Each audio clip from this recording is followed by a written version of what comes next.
Hi everybody, it's Manucha from Moms and Crafters, once again bringing you a super doable tutorial that really anyone can try at home.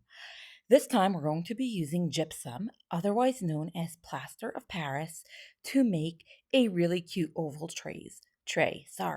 We know that oval trays are all the rage right now. They're cute, they're so useful. You can use them to store your glasses at your bedside, to coral anything, on a tabletop, keys, and all those kinds of things. You can use them as a tea light base, as long as you make them from non flammable materials. And this particular one I'm actually making to perfectly fit a soap dispenser and a lotion dispenser pair. Sorry, a spray bottle and it's officially a soap dispenser, but I use it for lotion pair that I keep by my kitchen sink. So before we start, let's discuss the benefits of using plaster of Paris over, for example, resin. So there are a few key benefits.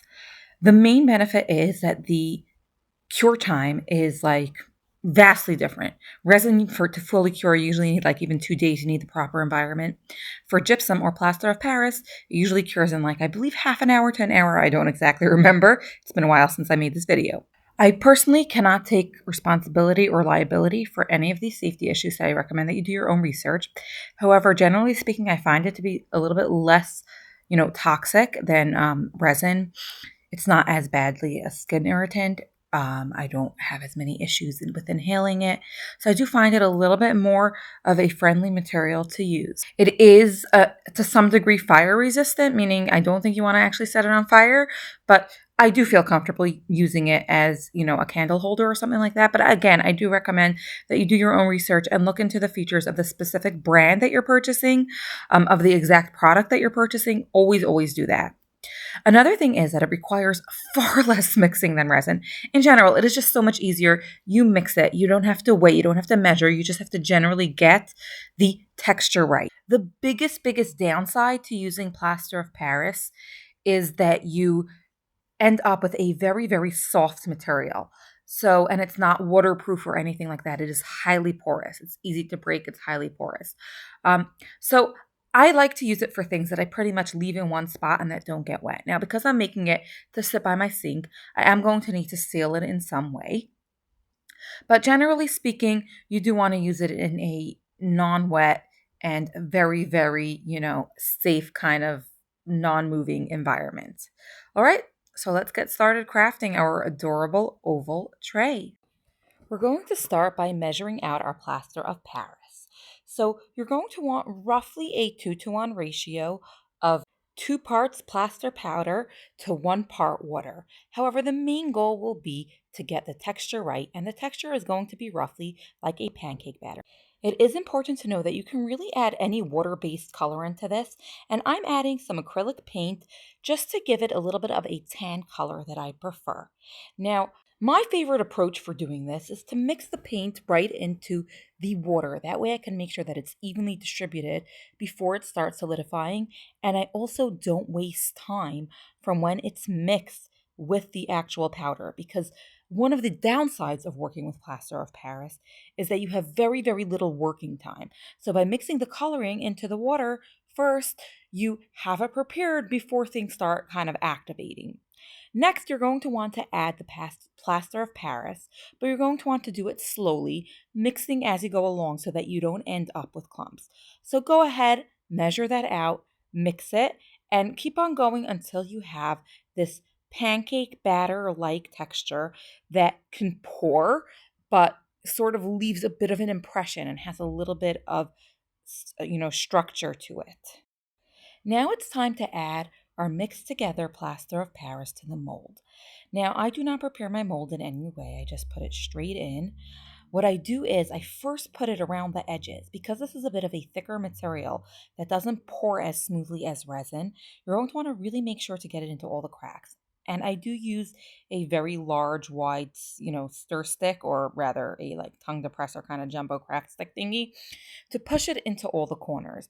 And as you go along, you're sort of smoothing it in, you're spreading it into the corners, and you're tapping it and shaking it and making sure it goes into all of those cracks. And I will tell you that while you don't have so much working time with this, you don't want to just tap it 3 times and move on. You want to really do it well and squish it a little bit and let all that plaster of Paris go into the cracks. And you may end up with some micro bubbles, which honestly is fine.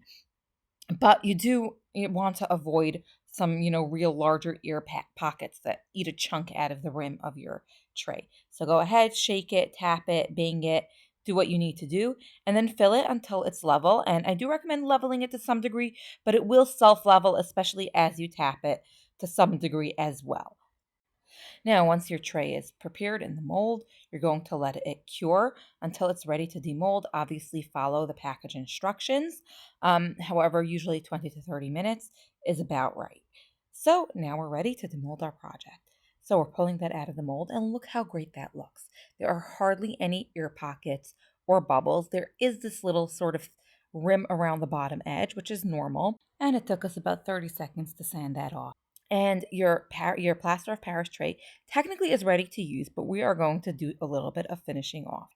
Next, we are going to finish this off. Now, I had this brilliant idea. You know the popular terrazzo look that people go for with these trays? So they do it usually using chips of paint. So I had this brilliant idea that instead of doing chips, because that requires some finishing and sanding and cleaning and whatever, I'm just going to toss on some speckles. It's not quite the same look, but it's pretty cool. The problem was that I kind of messed up over there. I accidentally overloaded my brush. I added a huge chunk of paint, and because it's a highly porous material, everything that you put on it is just going to absorb right in. That is one of the downsides to working with this. You can't really wipe off your mistakes. So I did what any good crafter would do, and I painted right over the whole shebang. Now, painting plaster of Paris is a very, very good idea. And in fact, when we were kids, we often got these prepared plaster of Paris, molds, crafting blanks that we would paint. However, you sort of do lose a little bit of that organic texture, which is why I liked to mix the paint right into the water before I activated it. And so what I actually would recommend doing, if you want the natural texture, is to mix it in and to, be very careful with your finishing process. Maybe even dot the speckles on instead of throwing it, or practice a lot before doing it. However, painting it is a good idea if you're using it in a wet environment, because if you use a high gloss paint, it kind of works as a sealant as well and helps make it a lot less porous so that it's even wipeable. So I went ahead and simply painted over all my mistakes and started from scratch. And once my project was painted over, I nailed that speckling process and I got a really, really cool speckled look on it. Now, I was going to glaze the whole thing. However, since I used a high gloss paint and I really felt like it was, good enough, especially since I'm not using it right by the sink. I'm not really using it for wet. I'm just using it in an environment where it might catch a few drips. So now I really just needed to seal the bottom, and I did that using an acrylic spray sealer. I do have in my blog post, I always create a more in-depth blog post to go with my videos. I do have some more ideas for how you can seal the plaster of Paris. So if acrylic spray sealer doesn't work out for you, you can definitely go ahead and check that out, because I do have more ideas. And of course, if you're using it just as a bedside caddy, you do not need to seal it in any way. So that is all for today.